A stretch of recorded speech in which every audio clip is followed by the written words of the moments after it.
और देखिए आरती के बाद हमारे जो कथा के आयोजक हैं श्री अशोक सिन्हा जी, सबके लिए प्रसाद की व्यवस्था यहाँ पंडाल के बगल में की गई है। तो आप प्रसाद लेकर जरूर जाएं, क्योंकि भागवत का प्रसाद जरूर लेना चाहिए। तो आरती करके यहाँ आपके प्रसाद भोजन की व्यवस्था की गई है, तो आप प्रसाद लेकर जरूर जाएं। जय श्री राधे। और श्री दीपक भोला झा जी वो भी आरती के लिए मंच में आए। अब चलिए जय श्री राधे आरती प्रज्वलित करें। ओम चंद्रमा मनसो जात चक्षुः सूर्यो अजायत श्रोत्रात् वायुः प्राणः मुखाद् अग्निरजायत। बांके बिहारी तेरी आरती गाऊं, बांके बिहारी तेरी आरती गाऊं,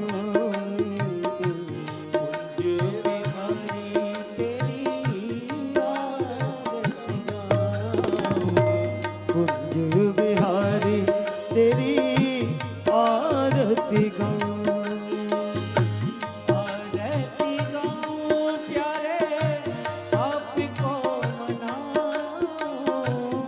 आरती गाऊं प्यारे आपको मनाऊं, आपको मनाऊं, बांके बिहारी तेरी आरती गाऊं, बांके बिहारी तेरी आरती गाऊं।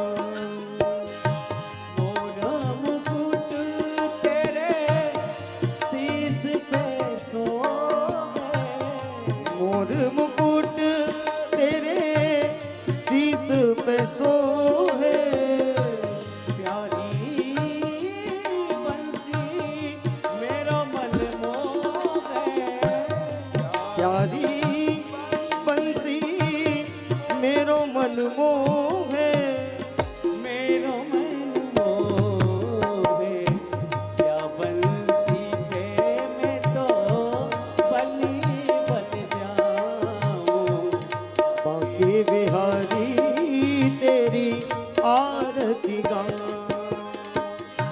चरणों से निकली है गंगा प्यारी, चरणों से निकली है गंगा प्यारी, जिसने सारी दुनिया तारी, जिसने सारी दुनिया तारी, ओ दुनिया तारी, उन चरणों में शीश नवाऊं, बांके बिहारी तेरी आरती गाऊं, व्यास दास के नाथ आप हो, व्यास दास के नाथ आप हो,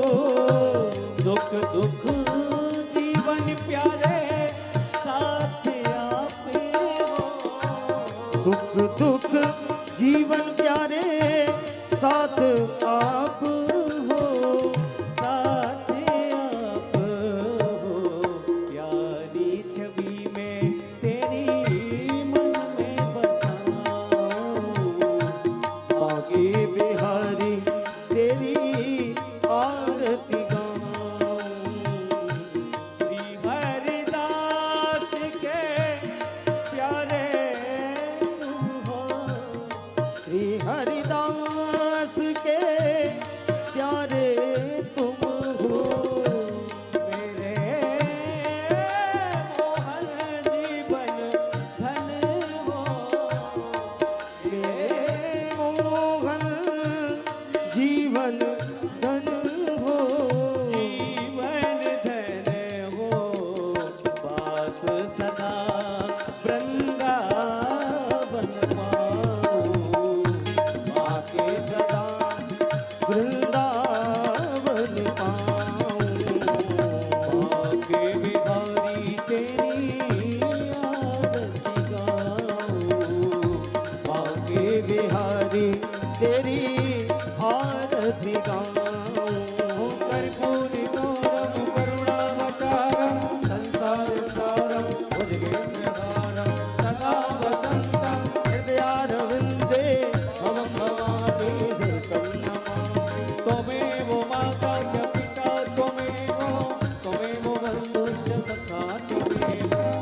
श्री नारायणी नमोस्तुते अच्युतम केशवम राम नारायणम कृष्ण दामोदरम वासुदेवम श्रीधरम माधवम गोपिका वल्लभम जानकी नायकम रामचंद्रम भजे हरे राम राम राम हरे हरे हरे कृष्ण राम हरे राम राम राम हरे हरे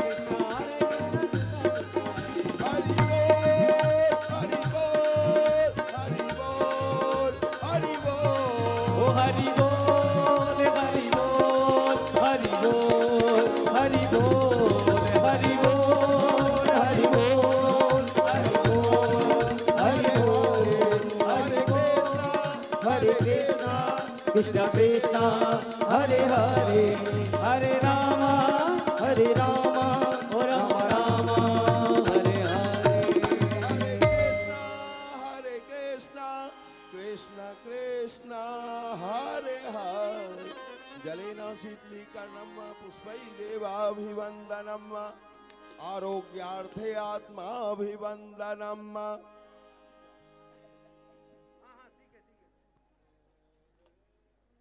हस्तौ प्रक्षाल्य